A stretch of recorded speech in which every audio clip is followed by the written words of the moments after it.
Kalau suka reggae, emang lo reggae, mainin aja musik reggae dengan damai.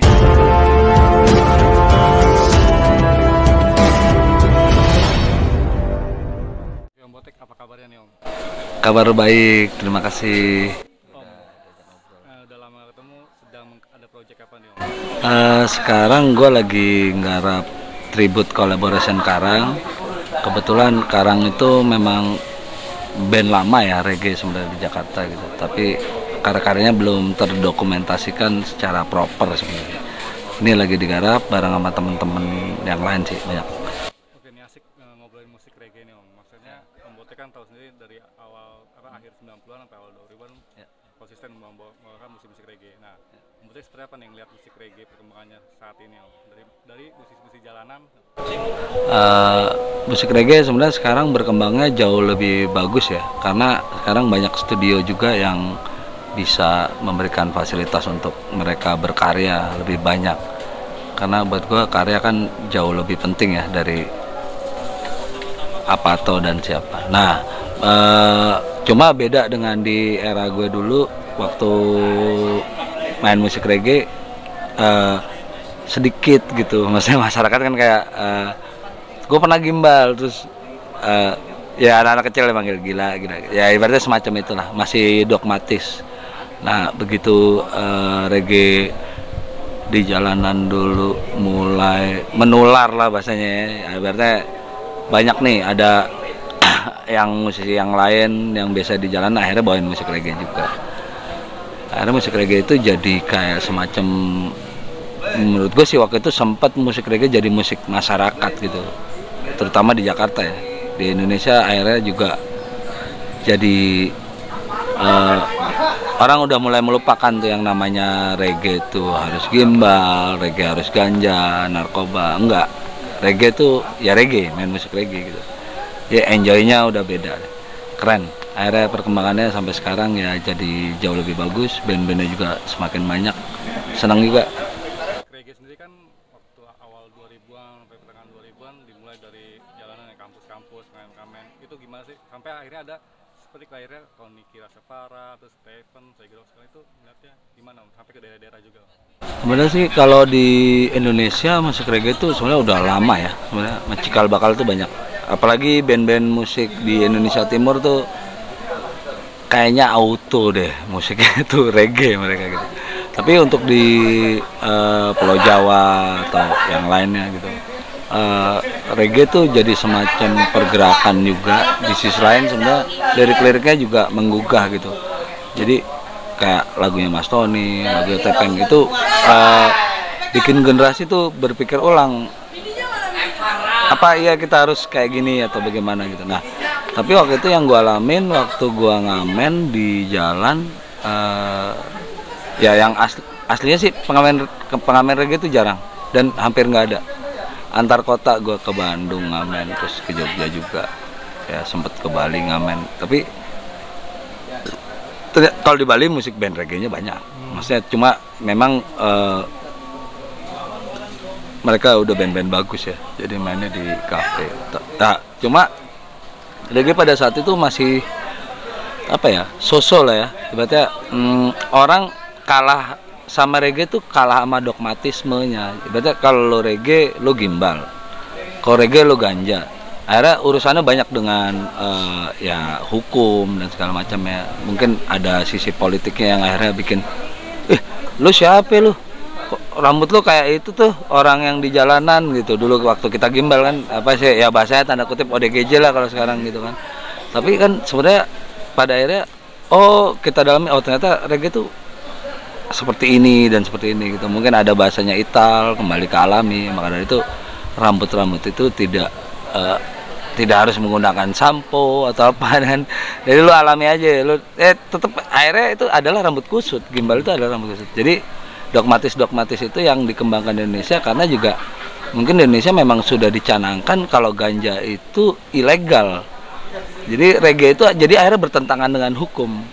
Walaupun dari sisi yang mungkin apa ya, yang dari negara berangkatnya reggae itu adalah bagian dari mereka beribadah gitu, menghisap ganja gitu. Nah di Indonesia ilegal. Ya itulah yang gue pikir salah satu yang ini. Tapi so far ibaratnya banyak banget band-band reggae di Indonesia yang udah nginspirasi, dari mulai lagu dansa reggae yang old school banget sampai ada Black Star tuh dari timur, juga ada Mas Freddie Marley, ada Tony Q, ada Stephen Coconut. Wah banyak banget band reggae Indonesia, gila. Dan mereka tetap konsisten sampai di tahun 2023 ini tetap reggae. Reggae itu sebenarnya di sisi lain bukan sebagai hal yang membuat kita menjadi tidak Indonesia.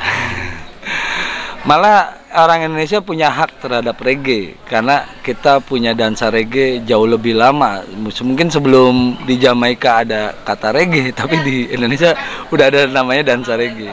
Ya. Itu gue ngobrol sama oma gue yang lahir di tahun 1900 itu, dia bilang itu udah ada di sana di Ambon yang namanya dansa reggae. Gitu. Jadi orang Indonesia gue pikir punya hak terhadap reggae.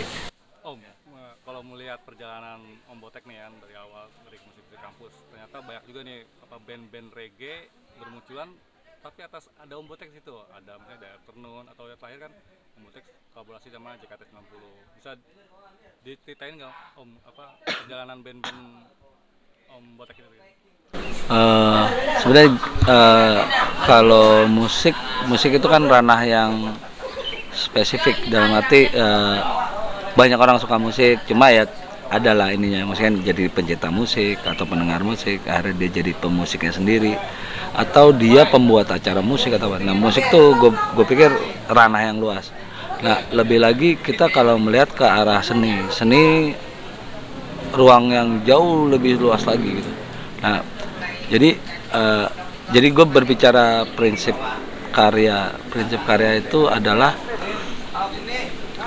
tempat gue bersyukur, gue dikasih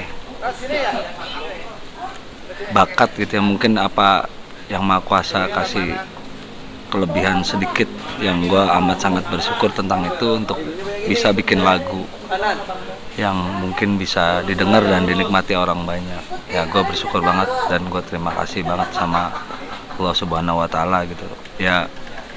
Nah dengan itu gue berkomunikasi dengan teman-teman band, The Afternoon, juga Perahu Karet, juga ada Kinara Jingga, juga ada teman-teman dari timur ya. Gue berkomunikasi dengan lagu, dengan karya. Nah beruntungnya gue itu mereka cocok gitu sama karya gue. Gue bawain lagu ini dong gitu kan, waktu itu sempet waktu di The Afternoon gitu, lagu S gitu. Seneng banget gue, dan gue tidak pernah berpikir tentang ABCDE dan yang lainnya, karena buat gue berkah Allah itu jauh lebih besar daripada angka ya, mungkin ya itu ya mohon maaf sih sebenarnya. Nah di sisi lain juga gue Perahu Karet, waktu gue di Jogja memang kita bareng-bareng bangun dari Tower Fengki, lagu akar yang sama itu akhirnya dibawain Perahu Karet. Nah Perahu Karet berjalan bareng kita sekitar hampir 3 tahun di Jogja itu. Tapi gue nggak pernah, gue ngundurin diri ya, karena permasalahan gue sendiri pribadi. Tapi sampai hari ini gue masih di welcome Perahu Karet ya. Terus ada Kinara Jingga yang emang sempat gue ya kolaps untuk logo, maksudnya lebih ke desain gitu, dan nemenin main musik, nonton segala macam. Enaknya berkarya itu gue pikir kita akhirnya bisa berkomunikasi dengan orang banyak, entah dia adalah pemusik udah kaliber ya, maksudnya udah penggemar wah minta ampun lah gitu, atau pemusik yang masih baru. Termasuk waktu itu akhirnya gue sempet collab sama Jakarta 90. Jadi akhirnya Jakarta 90 nggak punya vokalis, gue masuk bantu, terus gue bikin 6 lagu, 2 lagu lama, 4 lagu baru, langsung rilis. Itu akhirnya jadi namanya Jakarta 90 NAHK. Jadi itu di sinyal ya. Nah, gue sendiri dalam bermusik sebenarnya nggak terlalu pusing sama apa yang harus kita dapat dari bermusik. Tapi buat gue musik itu adalah bagian dari bagaimana kita bersyukur kalau kita dikasih bakat. Sama kuasa kasih bakat kita gitu. Entah itu setengah, seperempat atau apa ya, kita berbagi sama teman-teman yang lain apa yang kita bisa gitu. Memang kalau di ranah reggae ya cukup absurd ya gue pikir, karena reggae itu kan sekarang jadi musik yang laris ya, maksudnya jadi musik yang orang udah nggak enak lagi lah dengerin reggae. Reggae itu apa ya, hits, entah bandnya apa, kalau lagunya enak hits. Reggae itu hal yang buat gua ya bagus banget gitu. Tapi di sisi lain ya memang kalau untuk di jalanan ya propernya lumayan, karena sekarang gue banyak peraturan juga ya, karena gue juga dari ngamen di jalan kan,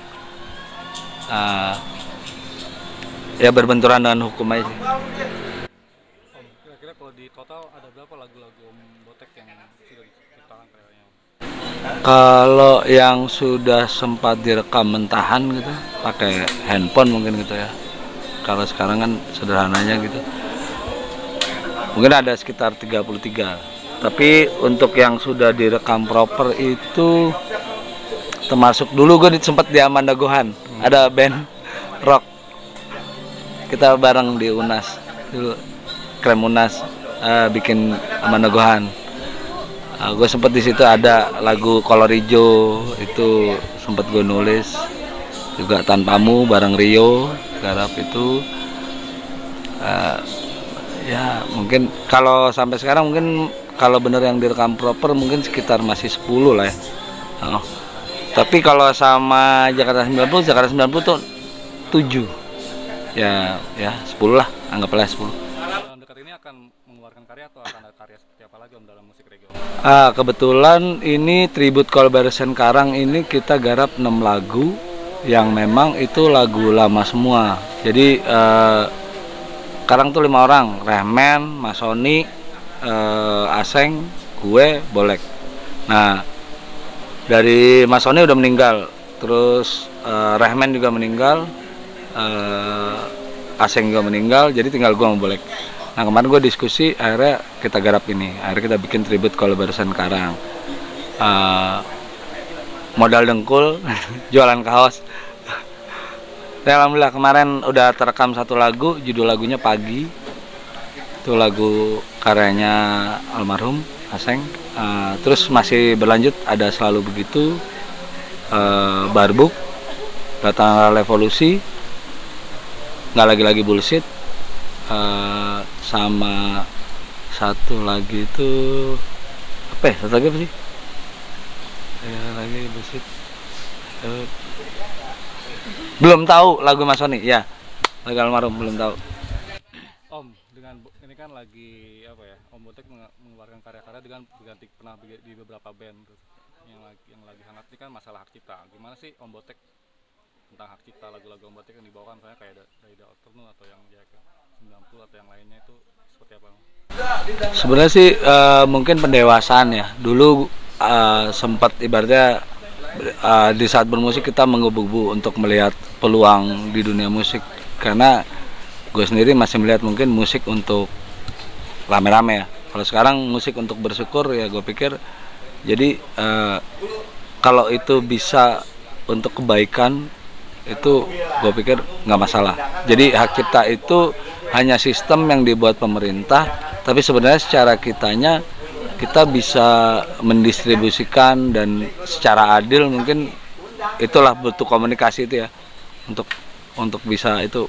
Jadi komunikasi itu akhirnya kita bisa mendapatkan formula, oh ini harusnya bagaimana dan apa yang harus kita lakukan gitu. Nah untuk hak cipta ini gue pikir kalau sekarang tinggal bagaimana kitanya sebagai pencipta lagu bisa berbagi ya, maksudnya nggak melulu ya gitu. Tapi masih ada banyak yang lain yang bisa ya, secara hukum ya tetap hak cipta ya, kita ikuti aturannya, kita jalani saja, termasuk lagu-lagu yang gue bikin juga. Tapi di sisi lain secara pribadi kita tahu prosesnya seperti apa ya, kita belajar berbagi dengan teman-teman yang juga ikut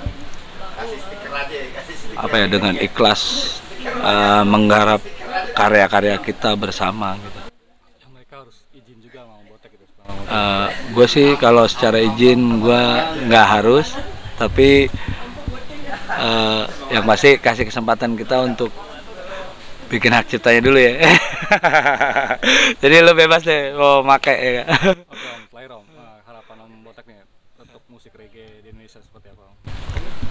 Untuk musik reggae sebenarnya kalau gue pribadi ya jangan parno, jangan bingung.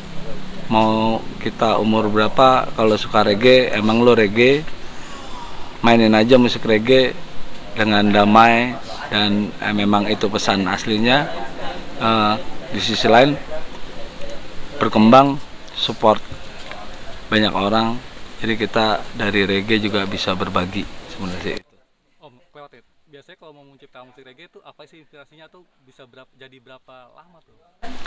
Gue tuh bikin lagu lebih ke kadang situasional juga, kadang tentatif, tiba-tiba bikin lagu ini gitu. Cuma emang kadang keterburu-buruan itu kadang ya kalahnya sama kita yang memang bener konsen dan concern untuk bikin karya, itu rasanya yang beda. Tapi sejauh ini buat gue